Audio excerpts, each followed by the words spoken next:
रहे हैं एक नया चैप्टर जो कि बेस्ड है on present perfect continuous tense. Okay, बहुत ध्यान से देखिएगा क्योंकि इसमें जो सेंटेंसेस है हमारे वो बहुत लेंथी होते हैं और इसका यूज आप कब करेंगे वो हम सारी चीजें समझेंगे इस लेसन में धीरे धीरे। तो सबसे पहले हम बात कर लेते हैं कि प्रेजेंट परफेक्ट कंटिन्यूअस टेंस हम यूज कब करते हैं, इसका प्रयोग कब किया जाता है। हो सकता है आप में से कई सारे लोग इसे यूज भी करते हो, इसको लिखते भी हो, बोलते भी हो, बट स्टिल कंफ्यूज कि इसे एग्जैक्टली हम कब यूज करते हैं। तो आइए जान लेते हैं लर्नर्स, हम इसका प्रयोग करते हैं जब कोई भी काम, कोई भी एक्टिविटी, कोई भी एक्शन हमने पास्ट में शुरू किया था और वो अभी तक कंटिन्यू है, वो कंटिन्यू चल रहा है। उसके साथ आपको ये बताना होता है कि भाई वो स्टार्ट कब हुआ था, या फिर अगर आपको ये नहीं बताना है कि वो स्टार्टिंग पॉइंट उसका क्या था तो आप उसकी ड्यूरेशन बताते हैं। दोनों में से कोई भी एक चीज होता है। रूल हम सारा आगे समझेंगे, बट इस टेंस में दो वर्ड्स बहुत ही इंपॉर्टेंट होते हैं, वो होते हैं सिंस एंड फॉर। तो सबसे पहले समझ लेते हैं कि सिंस फॉर और फॉर क्या होता है। जैसे कि मैंने यहाँ पर लिखा हुआ है, अब देखिए अगर हम बात कर रहे हैं सिंस की, सिंस जो शब्द है वो आपको बताता है कि आपका जो वर्क है, जो एक्शन है, जो टास्क है, उसका एग्जैक्टली जो स्टार्टिंग पॉइंट था, वो स्टार्ट कब हुआ, वो शुरू कब हुआ, वो पॉइंट को दर्शाता है। तो अगर आपको पता है कि आपने जो काम किया, जो एक्शन आप परफॉर्म शुरू किया था, परफॉर्म कर रहे थे आप, वो आपने क्या एक स्टार्टिंग पॉइंट था, उसका का एक स्पेसिफिक टाइम था। अगर स्पेसिफिक था तो उस समय से पहले आप क्या लगा देते हैं, सिंस लगा देते हैं। ध्यान से देखिएगा, जैसे मैंने यहाँ पर लिखा हुआ है 2010, तो अगर कोई काम जो आपने 2010 में शुरू किया और अभी तक चल रहा है, कब शुरू हो गया था 2010 में, यानी कि पास्ट में, बट अभी तक वो एक्शन कंटिन्यू है। तो इस जब आप इस ईयर को लिखेंगे तो उससे पहले आप यहाँ पर सिंस का प्रयोग करते हैं अगर आपके सेंटेंस में 2010 आ रहा है। अगर आप बात करते हैं आवर्स की, लाइक बजने की, 8 बजे, 9 बजे, 10 बजे, 11 बजे, 12 बजे, कोई काम जो आपने एक पर्टिकुलर टाइम पर शुरू किया था, तो अगर टाइम आपके सेंटेंस में आ रहा है तो फिर से आप टाइम से पहले सिंस का प्रयोग करेंगे। नेक्स्ट फिर आ जाते हैं हमारे वीक डेज, यानी कि साप्ताहिक दिन, संडे, मंडे, ट्यूसडे, वेडनेसडे। अगर आपने काम उन दिनों में शुरू किया है, एक पर्टिकुलर डे है वो भी, तो उससे पहले भी आप प्रयोग कर लेते हैं सिंस का। नेक्स्ट आ जाता है जनवरी, फरवरी, मार्च, अप्रैल, जो हमारे मंथ होते हैं, इन मंथ से पहले भी आप क्या करेंगे, सिंस का प्रयोग करेंगे। चौथी चीज जो यहाँ पर लिखी हुई है वो है यस्टरडे। अगर आपके सेंटेंस में आता है yesterday, last year, last night, last morning, last month, अगर आपके सेंटेंस में यस्टरडे आ रहा है तो बिना सोचे समझे सिर्फ और सिर्फ आपको सिंस लगा देना है, क्योंकि आप बात कर रहे हैं स्पेसिफिक कल की, जो कि कल था। नेक्स्ट अगर आपके सेंटेंस में लास्ट आ रहा है तो बिल्कुल भी कंफ्यूज मत होइएगा। लास्ट से पहले कई सारे लोग प्रेपोजिशन ऐड कर देते हैं unnecessary, like in, at, on, तो वो नहीं ऐड करना है यहाँ पर।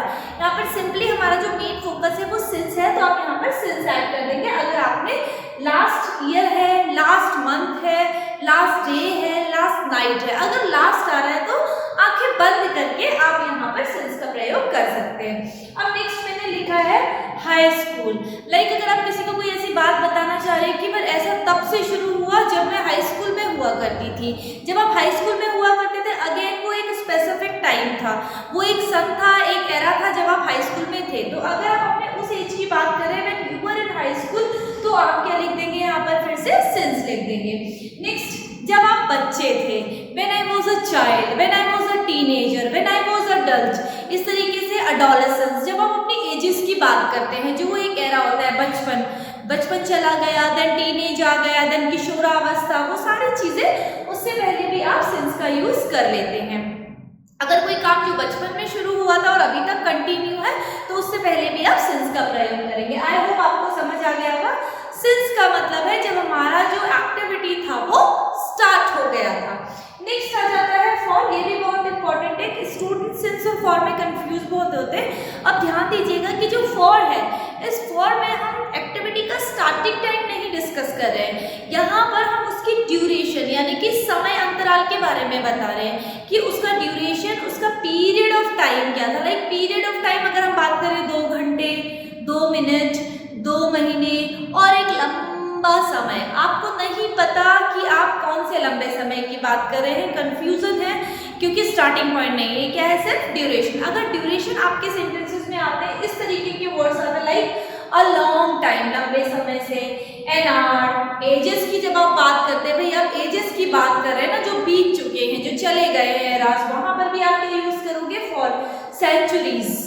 अब अगर स्पेसिफिक सेंचुरी का ईयर आप ऐड कर रहे हैं तो वो अलग चीज है, लेकिन अगर आप सिंपली सेंचुरीज के बारे में बात कर रहे हैं तो फिर से यहाँ पर आ जाएगा आपका फॉर। डिकेड्स अगर आता है आपके सेंटेंस में तो भी आप यूज करोगे फॉर। मेनी ईयर्स, फिर से आपको नहीं पता कौन से मेनी ईयर्स, सालों पहले की बात हो गई है, तो वहां पर भी आप क्या यूज करेंगे, फॉर का प्रयोग करेंगे। नेक्स्ट, जैसे कि मैंने आपको बताया 2 years, 15 minutes, half an hour, 2 months, इस तरीके से जब केवल ड्यूरेशन आपको समझ में आ रही है, समय अंतराल आपको समझ में आ रहा है, तो आपको फॉर का यूज कर देना है। आई होप आपको ये समझ में आया होगा। चलिए आगे बढ़ते हैं। अब बात कर लेते हैं हमारे सेंटेंस फॉर्मेशन की। सेंटेंस फॉर्मेशन में सबसे पहले हम बात करेंगे हमारे सिंगुलर नाउन की। सिंगुलर में देखिए ही, शी, इट और सिंगुलर नाउन, इनके साथ जो हमारा नियम है, जो हमारा रूल है, वो ये कहता है कि भाई आपको लगाना है हैज। जैसे कि हम कई दिनों से डिस्कस कर रहे हैं, हर सेंटेंस में हमने यही चीज किया था, तो हैज आपको लगा देना है। हैज के बाद यहाँ जो सबसे इंपॉर्टेंट वर्ड होता है, that's called been, b double e n, been, ये आपको यहाँ पर लगाना है। एंड बी फर्स्ट, इसका मतलब वर्ब का फर्स्ट फॉर्म लगाना है आपको। जैसे अगर हमारी वर्ब है गो, वेंट और गॉन, अब ये तो हो गई सेकेंड, ये हो गई थर्ड, तो हमारा जो आज का फोकस है वो सिर्फ और सिर्फ फर्स्ट फॉर्म है। इन दोनों से हमें कोई लेना देना नहीं है, तो हमें सिर्फ किस पर फोकस करना है, फर्स्ट फॉर्म पर फोकस करना है। लेकिन उस फर्स्ट फॉर्म के साथ हमें आईएनजी जरूर लगा देना है, क्योंकि जो काम है, जो एक्शन है, जो टास्क है, वो कंटिन्यूटी में चल रहा है अभी। नेक्स्ट, उसके बाद या तो आप सिंस लगाइए अकॉर्डिंग टू योर टाइम, जो मैंने आपको यहाँ पर टेबल बनाकर भी बता रखा है, और अगर फॉर है तो आप फॉर लगाएंगे। ऐसे तो चलिए शुरू करते हैं। जैसे बहुत सिंपल सा सेंटेंस देंगे, हम कहते हैं, मैंने यहाँ पर गो वर्ब लिखा हुआ है ऑलरेडी, तो हम कह देंगे राम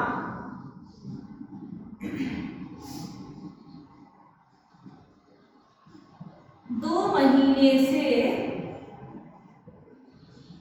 स्कूल जा रहा है। और ध्यान से देखिएगा, यहाँ पर जो राम है वो एक लड़का है और वो 2 महीने से स्कूल जा रहा है। अब ये जो मैंने यहाँ पर 2 महीने लिखे हैं, आप मुझे बताइए इस 2 महीने को आप कैसे एक्सप्लेन करेंगे, किस तरीके से जस्टिफाई करेंगे, सिंस लगाएंगे या फॉर लगाएंगे। ऑब्वियसली ये महीने हैं, तो सिंपल हम क्या बात कर रहे हैं यहाँ पर, ड्यूरेशन की, तो हम यहाँ पर लगा देंगे फॉर। ओके, तो बनाएंगे कैसे, सबसे पहले हम लिख लेते हैं हमारा सब्जेक्ट राम। राम के बाद जो हमें फॉलो करना है वो है हमारा हेल्पिंग वर्ब। अब यहाँ पर हमारा जो हेल्पिंग वर्ब है वो थोड़ा सा लंबा है, हैज के साथ हमें बीन भी लगाना है, तो राम हैज बीन, ये तो हो गया subject and this is called helping verb. अब जो वर्ब का फर्स्ट फॉर्म है दैट्स मेन वर्ब, तो हम क्या कर रहे हैं, जाने का काम राम कर रहे हैं, तो वो हमने लगा देना है और इसके साथ आईएनजी हमने मेंशन कर दिया, तो हो गया राम हैज बीन गोइंग। कहाँ जा रहा है, स्कूल जा रहा है, तो हम लिख देंगे स्कूल। अब 2 महीने हैं तो क्या आ जाएगा, फॉर 2 मंथ्स, 2 महीनों से जा रहा है। ओके, ध्यान से देखिएगा, मैंने यहाँ पर फॉर लगाया है क्योंकि सिर्फ जो 2 महीने है वो समय अंतराल है। ठीक है, अब इसको अगर हम नेगेटिव बनाएंगे, सेंटेंस थोड़ा सा लेंथी होता है, इसमें तो कंफ्यूज मत होइएगा। रूल वही है कि जब भी हम सब्जेक्ट के बाद हम लगाते हैं हमारा नेगेटिव वर्ड, यानी कि नॉट, तो हेल्पिंग वर्ब के बाद ही आएगा, तो हो जाएगा राम 2 महीने से स्कूल नहीं जा रहा है। अगर होता है तो आप लिख दोगे Ram has not been going school for 2 months, इस तरीके से हो जाएगा। अब अगर यही चीज हम कह देते हैं, क्या राम 2 महीने से स्कूल जा रहा है। ध्यान दीजिएगा, क्वेश्चन पूछा जा रहा है, फिर से कहेंगे इंग्लिश में लॉजिक्स नहीं होते, हिंदी को इंग्लिश में ट्रांसलेट मत करिएगा, नहीं तो आप यहाँ पर व्हाट लिख देंगे और फिर आपका सेंटेंस गलत हो जाएगा। तो आपको सिंपली अपना हेल्पिंग वर्ब फर्स्ट लिख देना है, that it will be has Ram been going school for 2 hours, sorry, जा रहा है, वो 2 महीनों से जा रहा है, for 2 months। ठीक है, इस तरीके से आपका सेंटेंस बनकर तैयार हो गया। अब दूसरा शुरू कर लेते हैं। अगर हमें कहना है राम 2 महीने से कैसे स्कूल जा रहा है, ओके, सेकंड वाला इंट्रोगेटिव है, कैसे स्कूल जा रहा है, क्यों स्कूल जा रहा है, कब स्कूल जा रहा है, कहाँ स्कूल जा रहा है। अगर इस तरीके के प्रश्नवाचक शब्द बीच में आते हैं तो सिंपली हम कैसे को क्या कह देते हैं, हाउ। तो हम हेल्पिंग वर्ब से पहले यहाँ पर आपका लगा देंगे हाउ और हमारा सेंटेंस बनकर तैयार हो जाएगा। How has Ram been going school for 2 months। How has Ram been going school for 2 months। I think आपको समझ आया होगा। इसी तरीके से अगर हमें कहना हो कि मैं 2 साल से इंग्लिश सीख रहा हूँ, अगर आप कह रहे हैं भाई मैं 2 साल से इंग्लिश सीख रहा हूँ, अब देखिए जो 2 साल है फिर से वो क्या है, ड्यूरेशन है, समय अंतराल है। अब आई के साथ हम लोग यहाँ पर हमारा जो हेल्पिंग वर्ब है वो चेंज कर देंगे, वो हम अभी आगे बढ़ते हुए करते हैं। तो सबसे पहले फिर से इसी पर आ जाते हैं। अगर हमें बनाना है अब शी के साथ, अभी हमने राम के साथ बनाया, अब हम शी के साथ बनाते हैं। अगर हम कहते हैं कि वह 2 सालों से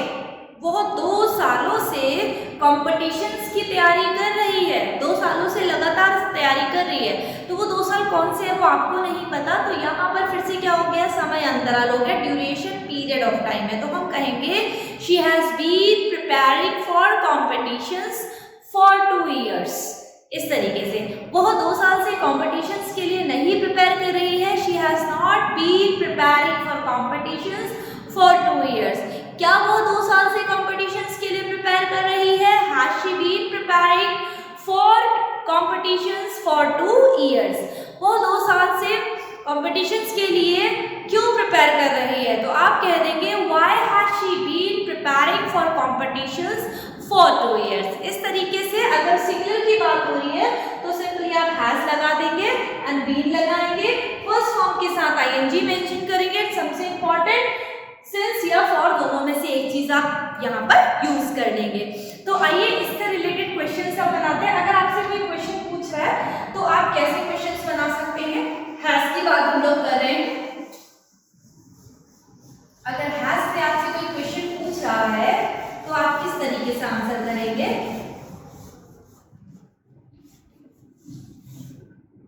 तो क्वेश्चन यहाँ पर पूछा जा सकता है,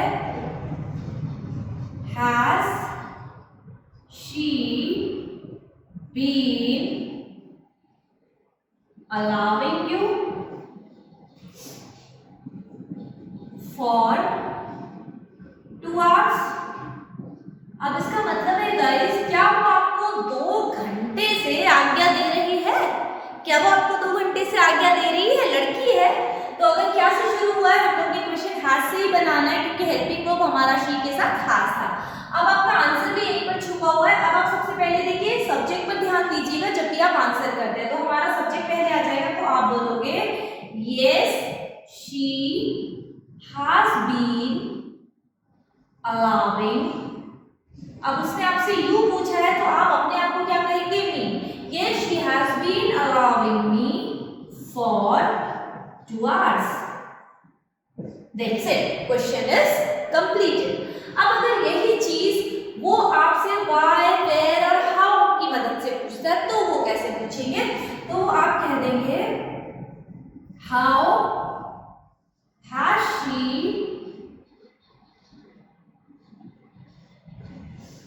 been decorating home for 2 hours। अब आपने कहा कि भाई वो 2 घंटे से घर कैसे सजा रही है, घर तो वो सजा रही है, आपको पता लग गया 2 घंटे से सजा रही है, बट वो कैसे सजा रही है, किस चीज की मदद से सजा रही है, या किसी की हेल्प ले रही है। आंसर आप देते हैं according to your presence of mind. तो आप यहाँ पर कह सकते हैं शी। अब हाउ पूछा है, रीजन पूछा है, तो आप कहेंगे she has been decorating home with flowers for 2 hours। अब वो वो जो घर सजा रही है गाइस वो 2 घंटे से फूलों से सजा रही है। हो सकता है जन्माष्टमी चल रही हो सकता है कोई ऐसा प्रोग्राम हो जहाँ पर सजावट फूलों की चाहिए। तो आपका रीजन कुछ भी हो सकता है, that is just to telling you, just for explaining you. आप रीजन कुछ भी दे सकते हैं, जो भी चीजें वहां पर चल रही है। तो आपको समझ आया होगा। अगर आप क्या पूछ रहे हैं भाई क्या है, तो हेल्पिंग वर्ब पहले आ जाएगा, क्यों कब कैसे अगर आया है तो फिर आप वो शब्द को बीच में जो आया था उसको पहले रखकर इस तरीके से आप क्वेश्चंस बना सकते हैं। तो आई होप आपको ये तो समझ आया होगा कि हमने ही, शी, इट और सिंगुलर के साथ कैसे बनाया।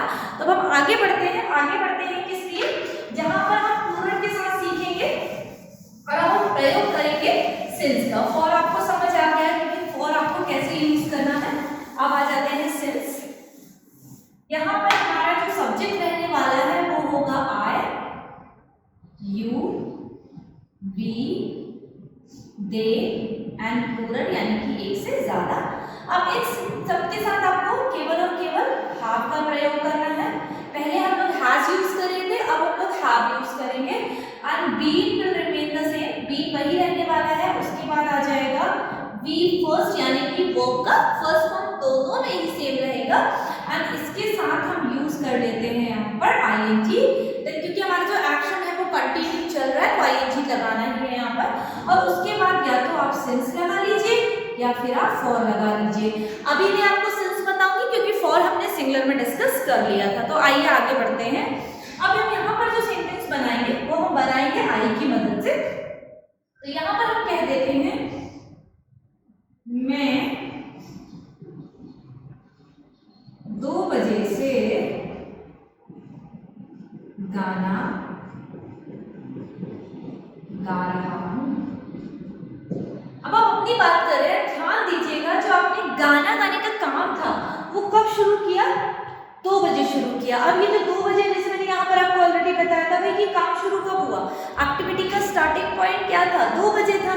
तो अब जब 2 बजे है तो आपको समझ जाना है कि यहाँ पर लास्ट में तो सिंस ही आना है, क्योंकि particular time starting point of activity आपको पता लग गया है।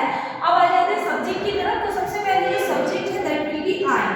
आई है, आई के साथ हमारा जो हेल्पिंग वर्ब है दैट विल बी हैव।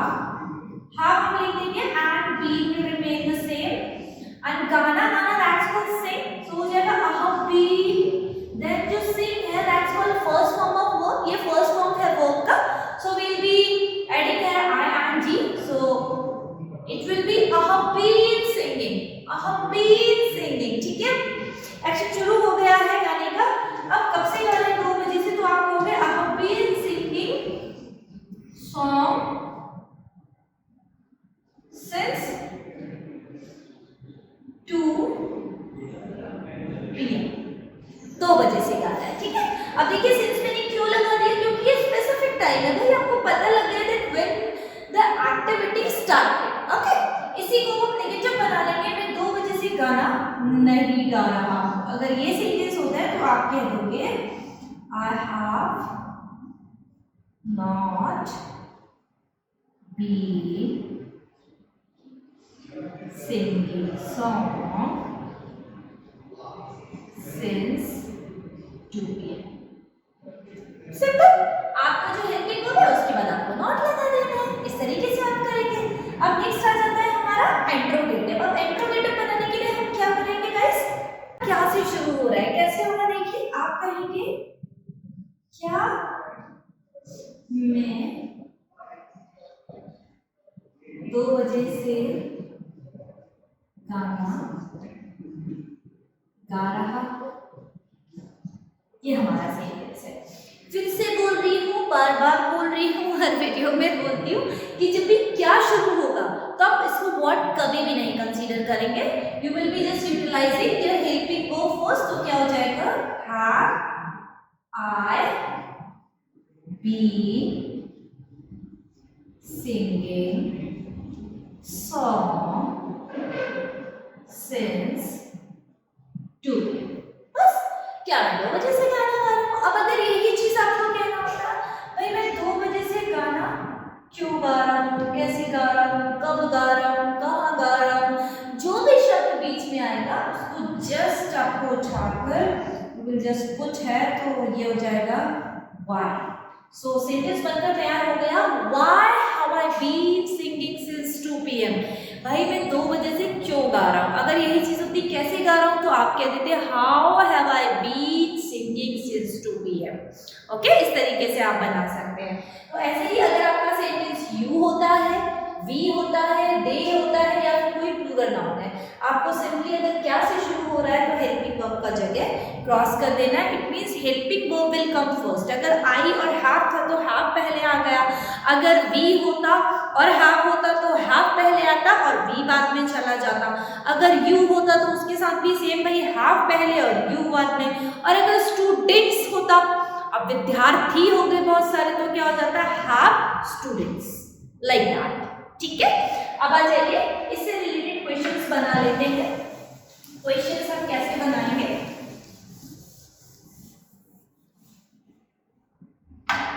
अब अगर कोई क्वेश्चन पूछ रहा है then person will say have you been studying since morning. अब बंदा यहाँ पर आपसे पूछ रहा है कि भाई क्या आप सुबह से पढ़ रहे हो। ऑब्वियसली आप पढ़ रहे हो, अगर आप मेरा वीडियो देख रहे हो तो आप पढ़ ही तो रहे हो। बट कई बार पेरेंट्स को लगता है भाई आप तो मोबाइल में लगे हुए हो, आप पढ़ नहीं रहे हो। बट एग्जैक्टली उनको बताइए कि आप पढ़ रहे हो। तो यहाँ पर वही पूछा जा रहा है, have you been studying since morning. और फिर से मैंने मॉर्निंग से पहले सिंस लगा दिया क्योंकि भाई मॉर्निंग एक बार होती है और वो स्पेसिफिक टाइम आपको पता लग गया। मॉर्निंग के बाद आफ्टरनून आएगा, आफ्टरनून के बाद इवनिंग होगा, इवनिंग के बाद नाइट होगा। तो हमारी एक्टिविटी शुरू कब हुई थी, मॉर्निंग में हुई थी। तो बता वही पूछ रहा है क्या सुबह से पढ़ रहे हो, तो आप तो पढ़ ही रहे हैं। आप क्या कहेंगे, yes I have been studying since morning. This will be the answer. Okay, अब अगर आप यही क्वेश्चन पूछते हैं आपके पैर हिसाब से, how you been studying since morning. अब यहां पर पूछा जा रहा है कि आप सुबह से कैसे पढ़ रहे हो, कैसे पढ़ रहे हो। जैसे कि मैंने पहले कहा कि उन्हें लग रहा है भाई आप तो मोबाइल देखते हो, पढ़ाई कुछ नहीं कर रहे हो। Because some of the student they do like that, but आप ऐसे नहीं है, you are very nice student. तो वो हाउ पूछ रहे हैं, तो आप सिंपली क्या कहेंगे, आप कह देंगे I have been studying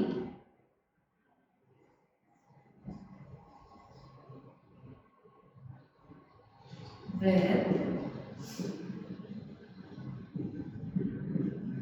Harshita ma'am since morning। Okay, आप कहेंगे कि भाई मैं सुबह से हर्षिता मैम के साथ पढ़ रहा हूँ। आप मेरा वीडियो देख रहे हैं ऑब्वियसली, तो आप चीज़ों को समझ रहे हैं, आप यहाँ पर स्टडी कर रहे हैं, you are serious to learn the English. इस तरीके से बहुत सारे क्वेश्चंस बना सकते हैं। अब अगर आप कहें क्या मम्मा सुबह से नाश्ता बना रही हैं, अब मम्मा फिर से एक हो गई है, तो सॉरी मैं उसमें नहीं जाऊंगी, मैं फिर से यहाँ पर करती हूँ। अगर आप अपनी मम्मा से कहें क्या आप सुबह से खाना बना रही हैं, so how will you ask, you will say have you been cooking food since morning. मम्मा विल से यस बेटू I have been cooking food since morning. मे भी घर पर गेस्ट आए हैं, आप लोगों के लिए कुछ स्पेशल बनाने वाली हैं। अब अगर आप एक से ज्यादा है लाइक वी की बात कर रहे हैं, तो आप कह सकते हैं have we been listening this music since Monday. क्या हम मंडे से यही सेम म्यूजिक सुन रहे हैं, तो आप कहेंगे yes we have been listening the same music since Monday. Since क्यों आ गया, क्योंकि मंडे फिर से एक ही है और वो स्पेसिफिक टाइम है। तो आई होप आपको ये चैप्टर समझ आया होगा। इससे रिलेटेड आप क्वेश्चंस बनाइए, आंसर्स बनाइए। अगर कोई चीज़ समझ में नहीं आती है तो आप कमेंट बॉक्स में भी कमेंट कर सकते हैं, तो मैं फिर से आपका डाउट क्लियर कर दूंगी। एंड आपको शुरू से मेरे सारे वीडियोस देखेंगे अगर आप, तो आपको धीमे धीमे चीज़ें समझ में आएंगे एंड यू विल यूटिलाइज। फिर से बोल रही हूँ, ग्रामर को अपनी रियल लाइफ में इंडल्ज करिएगा। जब भी आप सेंटेंस बनाएं तो अपने पास देखें कि क्या काम चल रहा है, मम्मा क्या करती है, पापा क्या कर रहे हैं, आप क्या कर रहे हैं, आपके सिबलिंग क्या कर रहे हैं, उनसे रिलेटेड अगर आप एक्शन वर्ड लेते हैं वो चीज़ आप बनाते हैं तो ऑटोमेटिकली स्पीकिंग शुरू हो जाता है एंड जो आपका शाइनेस है, जो हेजिटेशन है, वो रिमूव हो जाता है। बट इस टेंस में ये 2 चीज़ें बहुत ज़्यादा इंपॉर्टेंट है, इसको ध्यान रखिएगा हमेशा। यहाँ छोटी सी चूक हुई तो पूरा सेंटेंस गलत हो जाएगा। अगर आप कहीं लिख रहे हैं कॉम्पिटिशन्स वगैरह में या किसी को कोई चीज़ मेंशन कर रहे हैं तो कई बार मिसअंडरस्टैंडिंग हो जाती है कि भाई आपने सिंस की जगह फॉर बोल दिया, फॉर की जगह सिंस बोल दिया। तो इसको बहुत अच्छे से आप देख लीजिएगा। So that's all for the day. आज के लिए इतना ही, मिलते हैं फिर मेरे नेक्स्ट सेशन में। तब तक के लिए बाय बाय।